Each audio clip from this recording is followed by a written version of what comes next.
അപ്പോൾ ഇതെങ്ങനെയാണ് ചെയ്യുന്നത്? ഇവിടെയാണ് ആർസിഎം ഗോതമ്പിന്റെ പ്രത്യേകത. ഇവിടെ 5 ക്വാളിറ്റി ഉണ്ട്. ഇതാ 5 ക്വാളിറ്റി അല്ല, ഒരു ക്വാളിറ്റിയാണ് ഇവിടെ കാണുന്നത്. ഇത് ചക്കി ഫ്രഷാണ് എന്ന് പറഞ്ഞാൽ നമ്മൾ ഇടിച്ചു പൊടിപ്പിക്കുന്നതാണ്, ചൂടാവുന്നില്ല. മെഷീൻ സെറ്റ് ചെയ്ത് ഇടിച്ചു പൊടിപ്പിക്കുന്നതാണ്. ഇടിച്ചു പൊടിപ്പിക്കുന്നത് കൊണ്ട് നാരുകളും പോഷകങ്ങളും നഷ്ടപ്പെടുന്നില്ല. രണ്ടാമതോ, ഇത് ഹോൾ വീറ്റ് ആണ് എന്ന് പറഞ്ഞാൽ മുഴുവൻ പോഷകങ്ങളും ഈ ഗോതമ്പിലുണ്ടാവും. പല ഗോതമ്പ് കമ്പനികളും ഗോതമ്പിലുള്ള പ്രോട്ടീനും വൈറ്റമിൻസും എല്ലാം ഹോർലിക്സ്, ബോൺവിറ്റ തുടങ്ങിയ കമ്പനിക്ക് വിൽക്കുകയാണ് ചെയ്യുന്നത്. ഇവിടെ എല്ലാ പോഷകങ്ങളും അടങ്ങിയിട്ടുണ്ടാകും. മൂന്നാമത്തെ പ്രത്യേകത, ഇത് മുളപ്പിച്ച് പൊടിപ്പിക്കുന്നതാണ്. ജെർമിനേറ്റഡ് ആണ് എന്ന് പറഞ്ഞാൽ 8 മണിക്കൂർ വെള്ളത്തിൽ ഒഴുക്കി വിടുന്നു. 18 മണിക്കൂറോളം സാധാരണ ഊഷ്മാവിൽ ഉണങ്ങാൻ അനുവദിച്ചുകൊണ്ടാണ് പൊടിച്ചു തരുന്നത്. അപ്പോൾ ധാന്യം മുളപ്പിച്ചാൽ എന്താ ഗുണം? സുഭാഷിന് വേണം, എന്താ ഗുണം? പ്രോട്ടീൻ കൂടുതലാണ്.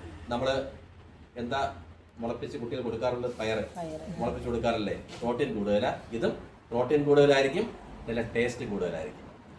നാലാമത്തെ പ്രത്യേകത ഇവിടെ തന്നെയുണ്ട്, നോ അഡിറ്റീവ്സ് എന്ന് പറഞ്ഞാൽ രുചി കൂട്ടാനായിട്ട് മറ്റ് കെമിക്കൽസ് ഒന്നും ആഡ് ചെയ്യുന്നില്ല. പക്ഷേ മാർക്കറ്റിലെ പല ഗോതമ്പിലും അഡിറ്റീവ്സ് ഇറങ്ങിയിട്ടുണ്ട്. ഇനി അഞ്ചാമത്തെ പ്രത്യേകത ഇതാ കാണാം, നോ പ്രിസർവേറ്റീവ്സ്. പാഴിപ്പോവാതിരിക്കാനായിട്ട് മറ്റ് രാസവസ്തുക്കളൊന്നും ചേർക്കുന്നില്ല. പക്ഷേ മാർക്കറ്റിൽ പ്രിസർവേറ്റീവ്സ് ഒക്കെ അടങ്ങുന്നുണ്ട്. അതുകൊണ്ട് തന്നെ 3 മാസമായിരിക്കും ഇതിൻ്റെ ബെസ്റ്റ് ബിഫോർ 90 ഡേയ്സ് അല്ലേ? കൂടുതൽ നാൾ ഇരിക്കുന്നതാണോ കൂടുതൽ നാൾ ഇരിക്കാത്തതാണോ നല്ലത്? കൂടുതൽ നാൾ ഇരിക്കാത്തതാണ് നല്ലത് അല്ലേ? ഇത് പൊട്ടിച്ച ഉടനെ എന്ത് ചെയ്യണം? ഉപയോഗിച്ച ശേഷം അടച്ച് ഭദ്രമായിട്ട് അടച്ചു, എയർ സർക്കുലേഷൻ വരാത്ത രീതിയിൽ ഭദ്രമാക്കി അടച്ചു വയ്ക്കുക. മറ്റ് യാതൊരു കെമിക്കൽസും അടങ്ങിയിട്ടില്ല. ഇത് നമുക്ക് നമ്മുടെ എണ്ണ ഇതിൻ്റെ ടേസ്റ്റ് അറിയണമെങ്കിൽ എന്താ ചെയ്യേണ്ടത്? നമ്മുടെ എണ്ണ ഉപയോഗിച്ച് ചപ്പാത്തിയോ പൂരിയോ ഒക്കെ ഒന്ന് ഉണ്ടാക്കി നോക്കുക, നല്ല സോഫ്റ്റ് ആയിരിക്കും, ടേസ്റ്റ് ആയിരിക്കും. ഗോതമ്പ് പുട്ട് ഉണ്ടാക്കി നോക്കുക, നല്ല സോഫ്റ്റ് ആയിരിക്കും അല്ലേ?